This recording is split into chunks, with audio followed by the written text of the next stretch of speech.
Fala pessoal, bem-vindos a mais um vídeo aqui do canal. Meu nome é Gabriel e no vídeo de hoje eu demorei até um pouco para fazer esse vídeo porque eu queria ter um pouco mais de experiência aqui utilizando o Void Linux, mas enfim. Estamos aqui no Void Linux hoje e eu decidi, em vez de só falar os pontos positivos do Void Linux, falar toda a minha caminhada até hoje no Linux, conversar aqui com vocês um pouco sobre isso. E cara, minha caminhada no Linux ela é longa, viu? Eu comecei a utilizar o Linux nos anos 2000 ainda. Foi meu primeiro contato com o Linux. De fato, foi num computador muito velho que minha família comprou na época. E ele vinha com um Linux que eu não faço ideia de qual era. Eu sei que ele vinha com... Eu sei que era Linux porque ele vinha com um pinguim em todos os cantos do sistema, basicamente. Mas aí a gente acabou mudando para o Windows XP, né? Meu primo trabalhava com isso. E acabou que eu só voltei a utilizar o Linux bem depois, quando o Windows Vista foi lançado. Eu achei o Windows Vista muito ruim, a verdade é essa. E aí acabou que eu decidi ir para o Linux ao ler uma revista que vinha com um CDzinho. E aí eu dei de cara com o Ubuntu, cara. E o Ubuntu na época, se eu não me engano, era esse aqui, cara. Era o Ubuntu 2 ainda. Era o GNOME 2, na verdade. Acho que esse aqui seria mais certinho de mostrar. Cara, era muito bom. Eu era apaixonado pelo GNOME 2 na época e eu fiquei muito tempo utilizando o GNOME 2. E todas as minhas modificações de distro, na verdade, foram causadas por algum motivo específico que me fizeram evoluir como usuário do Linux, tá? Enfim, depois que o Ubuntu trocou o GNOME pelo Unity, até dá para pesquisar aqui, ó, esse aqui era o Unity, né? Você provavelmente deve lembrar dele. Depois que ele começou a utilizar o Unity, eu abandonei. Eu achei o Unity muito ruim. Eu não entendia muito bem o que era GNOME, o que era Unity, mas essa interface aqui era muito estranha para mim. Eu não conseguia utilizar o Unity. Então eu acabei desistindo e voltei para o Windows. E aí eu passei um tempão, né, utilizando o Windows de novo, até que eu fui pro Linux Mint, cara. E o Linux Mint, eu não sei bem que ano foi, então eu vou chutar aqui 2013. Não faço ideia se foi em 2013 ou não, mas foi nessa época, nesse período de 2012, 2013, onde eu fui pro Linux Mint. E aí eu fiquei muito tempo, cara, utilizando o Linux Mint. Eu fiquei muito tempo utilizando o Linux Mint. Esse aqui é do Linux Mint 15, inclusive. Eu fiquei acho que uns 3 anos utilizando o Linux Mint. E depois de um tempo, eu comecei e por que eu escolhi o Linux Mint, né? Já ia falar depois de um tempo, mas eu escolhi o Linux Mint porque eu queria sair do Ubuntu, eu não queria continuar no Unity, mas eu queria continuar numa base Ubuntu, eu queria continuar tendo as mesmas mordomias, vamos dizer assim, do Ubuntu. Eu só queria uma distro user-friendly que me desse capacidade de utilizar o sistema de uma forma tranquila. Como eu falei, eu não lembro em que ano foi isso, não sei se foi em 2015, não sei se foi em 2004, em 2014, nem sei se tem Linux Mint 14, até verificar aqui, tem Linux 14 aqui. Foi nesse período, basicamente, eu fiquei tipo um tempão no Linux Mint, foi tipo 3 anos utilizando o Linux Mint. E eu parei de utilizar ele justamente em 2017, então acho que foi isso, 2014, 2017. E aí eu voltei a utilizar o Ubuntu quando ele voltou a utilizar o GNOME, e na época foi o Ubuntu 17, se eu não me engano, 17.04. Foi esse aqui que eu voltei a utilizar e ele já estava utilizando o GNOME, cara. Ele já estava aqui, foi o 17.10. Ele já estava utilizando o GNOME, 17.04 ainda era com Unity. E aí eu decidi começar a utilizar o Ubuntu simplesmente porque eu queria algo diferente. Vamos dizer assim, eu queria uma usabilidade de desktop diferente do padrão, né, daquele que a gente tinha no Windows, que a gente tinha no Linux Mint. E aí eu voltei para o Ubuntu. E cara, eu fiquei um tempinho no Ubuntu, não vou mentir, eu gostei do Ubuntu. Mas eu comecei a perceber que todas as modificações que eu fazia dentro do Ubuntu eram modificações para deixar o sistema mais simples e não para personalizar ainda mais o sistema. Tudo que eu queria, aqui ó, tem uma imagem até muito boa aqui para explicar como é que era. Tudo que eu fazia no sistema era simplesmente para deixar ele mais simples. Eu não gostava da Ubuntu Dock, então eu omitia ela, eu colocava o tema padrão Adwaita, eu fazia tudo para deixar o sistema mais simples, eu excluía aplicativos. E aí eu comecei a perceber que talvez o Ubuntu não fosse o ideal para mim, já que ele vinha todo modificado e eu queria algo menos modificado. Então foi aí que eu optei pelo Fedora. Eu já tinha tido uma experiência anterior com o Fedora, eu estou citando somente as distros que eu usei por mais tempo, mas eu já tinha tido uma experiência anterior com o Fedora e tinha sido muito complicada porque eu não tinha conhecimento nenhum de Linux. Então, quando eu voltei para o Fedora, eu não lembro qual é a versão do Fedora, não sei se é a versão 29 do Fedora, eu simplesmente adorei descarregar o Fedora, porque ele vinha do jeito que eu queria. Ele vinha com poucos aplicativos, por padrão, os aplicativos só do Gnome. Acho que era 29, acho que foi 29 mesmo, foi do final de 2018, acho que foi isso mesmo. E aí eu fiquei no Fedora de 2019 a 2020. Na verdade foi no Fedora 28, Olha eu viajando aqui, Fedora 28. Foi no Fedora 28 que eu entrei nele, e aí eu fiquei do 28 até o 32, foram essas versões que eu utilizei.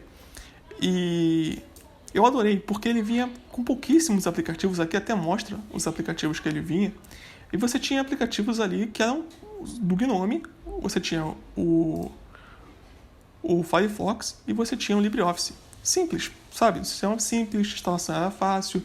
E eu vou te falar, a maior curva de aprendizado que eu tive até hoje no Linux foi utilizando o Fedora.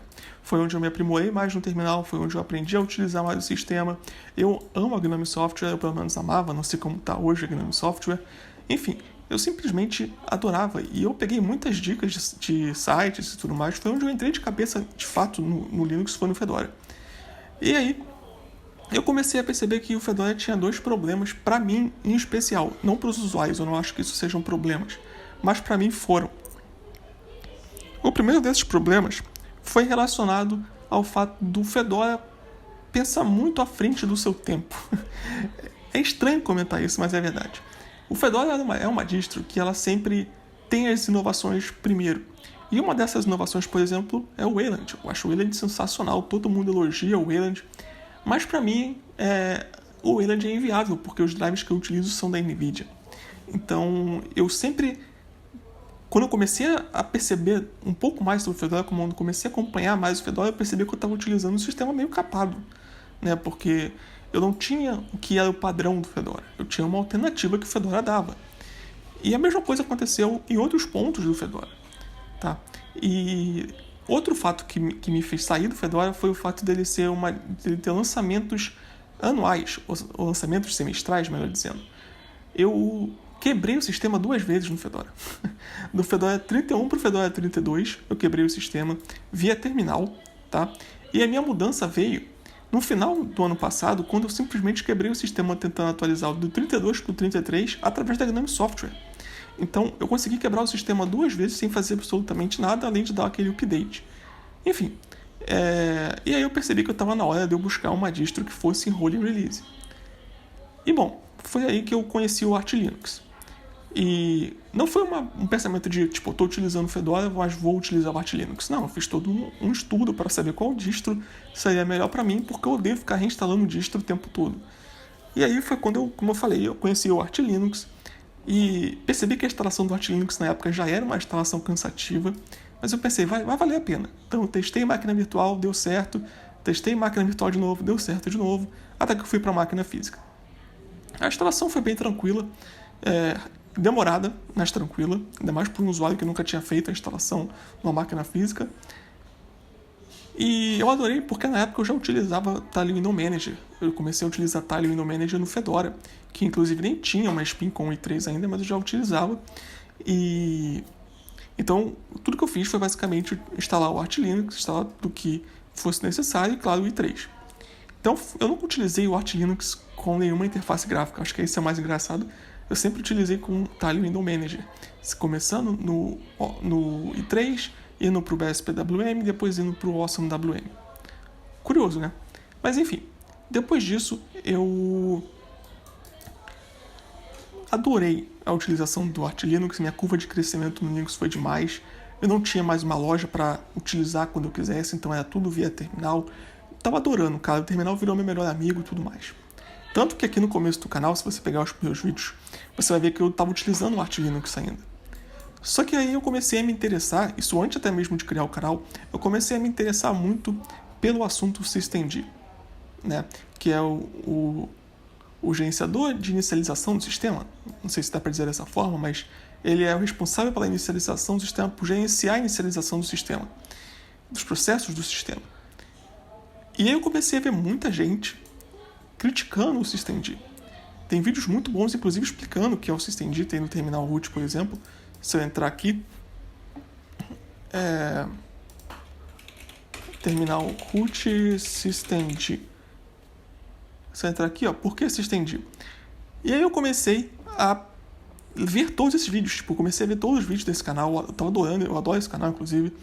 E aí eu comecei a ver vídeos de diversos youtubers, comecei a ler muita coisa sobre o systemd, sobre alternativas ao systemd, e todos eles falavam a mesma coisa. É mais rápido, é mais leve se você utilizar o OpenRC, Runit, ou qualquer coisa do tipo. Enfim. Aí eu decidi começar a pesquisar os que não utilizavam. E você tem, tipo, uma lista, né? Distros, o who doesn't use systemd. Basicamente isso, who don't use systemd, alguma coisa assim. E aí você tem aqui uma pequena lista, né, de distros que não utilizam. Algumas delas muito conhecidas, né? Você tem aqui o Artix Linux, você tem aqui o Chromium OS, você tem aqui o próprio Void Linux que eu mostrei, a gente tem aqui o Slackware, tem o Gentoo, né? Tem o Funtoo aqui, tem o Emacs Linux, enfim. Então eu comecei a pesquisar sobre essas distros. E aí eu comecei a me interessar muito, especificamente, pelo Void Linux. Por quê? O que aconteceu basicamente foi que eu comecei a perceber que entre essas outras distros que eu tinha aqui como opções, algumas delas não serviriam para mim. Por exemplo, eu acho o Gentoo muito difícil de ser utilizado. Tá? Então a minha opção seria já sem o Gentoo. Mas aí tem o Arch Linux, e aí seria a opção mais óbvia, né? Mas eu acabei não optando pelo Artix Linux, e eu vou explicar o motivo. Entre todas as opções, eu tinha ficado entre duas, entre o Slackware e entre o Void Linux. Mas o Slackware também seria muito difícil para mim, para o meu conhecimento, e é uma distro que é meio que fixed release, que não tem um lançamento recente há muito tempo, vai ter agora, né, com a versão 15, inclusive estou ansioso para ver os reviews sobre isso, mas a última versão tinha sido a 14.2 e você tinha o Current que você pode utilizar. Mas eu acabei me interessando mesmo foi pelo Void Linux, por diversos motivos. O primeiro desses motivos, né, a primeira coisa que me chamou a atenção no Void Linux é o fato dele utilizar o Runit. E, honestamente, eu não sou alguém que liga muito, tá? Se for parar pra pensar, eu não sou alguém que liga muito para systemd e Runit. Mas eu quis testar um sistema que fosse uma alternativa para eu ver se realmente era rápido. Né? Eu queria ver se realmente era rápido. E aí acabou que eu testei numa partição pequena que eu fiz. E, cara, eu fiquei apaixonado pelo Runit. Ele é muito mais rápido. Tipo, muito, muito mais rápido. E isso, cara, isso pra mim foi... Tipo, minha cabeça explodiu com isso. Porque não tinha como ser mais rápido que o systemd pra mim. Mas tinha, o Runit... Eu não tenho screen tearing, eu não tenho problemas de travação... Eu não tenho nada, eu não tenho nenhum problema de velocidade, o sistema, os aplicativos abrem muito rápido, o sistema inicializa muito rápido, é tudo muito leve. Eu tô realmente assustado com isso. E aí, claro, eu fui ver os comentários do Void Linux no DistroWatch e eu vi que ele tá aqui, ó, com uma quinta maior nota. Ele fica apenas atrás do próprio Arch Linux, do Devuan, que é o Debian sem o systemd, do Arco Linux, do Slackware e agora o Void, né? E esse foi um dos motivos que me fez ficar. O segundo motivo, que aí já me diferenciou do Artix Linux, é que o Void Linux é uma distro que é independente. Ela não é baseada em outra distro. Isso pode ser uma frescura minha, você pode falar assim, mas para mim foi algo que me chamou a atenção, porque eu simplesmente comecei a entender a história do Void Linux. Né? E o Void Linux ele foi criado em 2008 por um criador, né, pelo Romero Pardines, que é meio que um desenvolvedor do NetBSD, um former desenvolvedor do NetBSD, e ele meio que não abandonou o projeto, mas o projeto depois foi assumido pelo restante da equipe, né, porque ele deixou o projeto, ele abandonou o projeto. E isso me chamou muita atenção, porque mostra que é uma comunidade que está muito unida, é um público muito unido. Né? E foi aí que eu comecei a me interessar mais também pelo Void Linux. E claro, por ser uma distro independente, ele passa a utilizar também um gerenciador de pacotes próprio, que no caso é o XBPS. E ele também tem uma opção muito parecida com o que é o Slack Builds, né, do Slackware, que é o XBPS Packages. Então, se eu abrir aqui, você vai ver que ele tem aqui o Void Packages aqui, né? Não é XBPS Packages, é o Void Packages, que é basicamente a mesma coisa, é tipo o sistema de ports do BSD, ele tem aqui, onde você pode fazer a compilação, a instalação de aplicativos através do código-fonte. E eu acho sensacional isso, cara. Ele te dá opções de você instalar programas como o Discord, como o Google Chrome, de uma forma única, né? De uma forma que você não teria nos repositórios oficiais. Eu acho sensacional. O terceiro motivo que me levou aí para o Void Linux foi meio que a compatibilidade de como eu quero o meu sistema, basicamente. A instalação dele é muito simples, então, por mais que seja uma distro considerada avançada, é uma distro que tem uma instalação muito simples. Você só precisa ir seguindo o passo a passo que está na tela e marcando a opção, como se fosse múltipla escolha. E aí você escolhe a opção que você quer. O bom é isso, não tem opção errada, você vai escolhendo o que você quer. Enfim, a instalação dura 5 minutos no máximo, 4 ou 5 minutos no máximo, e aí você vai pro pós-instalação, onde você tem o sistema limpo se você quiser. Você pode instalar a distro com o Cinnamon, com o LXD, com o Mate, com o XFC, e também a versão base. Então, se você botar aqui Void Linux, download, você vai ver o que eu estou falando. Você vai ver que ele tem aqui escolhas aqui para você fazer, seja ela a versão base ou seja ela com alguma interface gráfica, né? E ele tem todo o suporte, por exemplo, para i3, tem todo o suporte para o Awesome WM. Então é bem simples, está tudo isso no repositório, bem tranquilo. Foi uma instalação bem simples nesse ponto, tanto que em 2 horas eu consegui deixar o sistema assim, exatamente igual em termos de aparência, em termos de aplicações que eu tinha, e ao que eu tinha no Arch Linux. Então foi bem tranquilo. Outro ponto que me agradou muito também foi o fato dele ser uma distro. Dela ser uma distro rolling release, mas ela não é uma distro bleeding edge.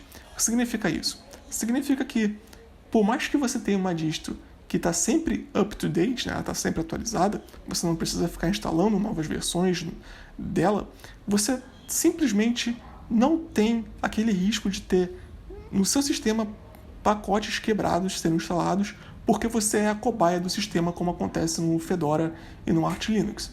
É até um pouco de hipocrisia minha falar isso, né? Estou criticando 2 distros que eu usei num conjunto de 3 anos.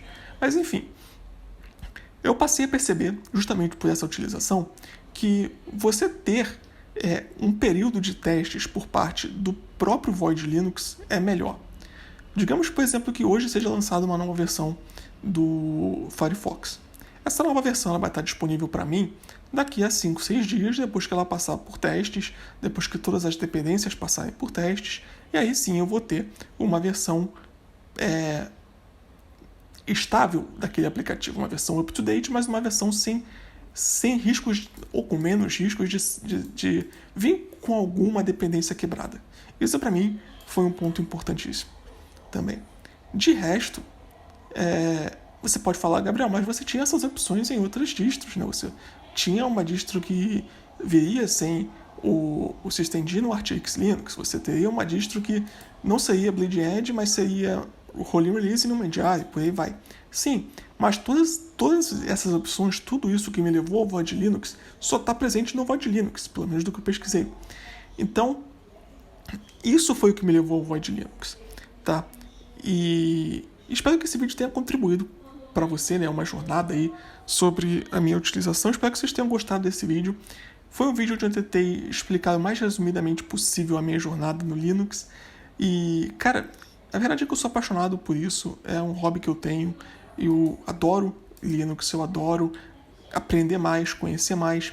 E se você reparar bem, toda a minha jornada no Linux, ela foi de crescimento e aprendizado, sempre percebendo o que eu queria antes de modificar de uma distro para outra, né? Eu queria uma utilização diferente do desktop, então eu saí do Mint para o Ubuntu. Eu queria um sistema vanilla, então eu saí do Ubuntu para o Fedora. Eu queria um sistema rolling release, então eu saí do Fedora para o Arch Linux. Eu queria um sistema sem systemd, então eu saí do Arch Linux para o Void Linux. Então, eu fui sempre agregando algo a mais, sempre sendo um pouco mais exigente com o passar do tempo. E não foi algo forçado, foi algo que aí no período de 10 anos, não sei, 8, 9, 10 anos, desde que eu iniciei no mundo Linux. Então, é um aprendizado. Não adianta você forçar, não adianta você achar que vai aprender tudo em 3 meses. É um aprendizado que você vai ter, né, ao longo do tempo. Tem usuários, assim como eu, que tem tipo 9, 10 anos de Linux, que não sabem 1% do que é o Linux. Eu só sei o que eu utilizo mesmo, e muito pouco. Então, espero que vocês tenham gostado desse vídeo. Espero que tenha esclarecido um pouco sobre algumas coisas para vocês. Deu para perceber que eu sou muito ruim de data, tá? Acho que deu pra perceber que eu sou muito ruim de data. Mas enfim, é isso, tá? E se vocês tiverem alguma dúvida, deixa nos comentários. Se vocês gostaram desse formato de vídeo, deixa nos comentários também. E se vocês tiverem alguma dica, deixa nos comentários. Eu sempre falo isso nos vídeos. Se tiver alguma dica pra mim, deixa nos comentários. E não é pra querer ser humilde, alguma coisa do tipo. E sim porque, como eu disse, eu adoro aprender mais sobre Linux. Eu amo isso, eu amo assistir horas de vídeos sobre Linux, ler documentações, eu adoro, eu simplesmente gosto de ficar por dentro. E agora eu estou tentando passar um pouco do que eu sei, que é muito pouco, para vocês. E só tem um pouco de complicação de me expressar, a verdade é essa. Me complica um pouco na hora de explicar algumas coisas, embolo algumas palavras por nervosismo, mas enfim, é isso. Espero que vocês tenham gostado. Deixa o like, se inscreve aqui no canal. E compartilha aí se você tem alguém que quer usar o Void Linux, que quer conhecer um pouco sobre a minha trajetória no Linux e talvez sirva para esclarecer alguma coisa, beleza? Então, até a próxima.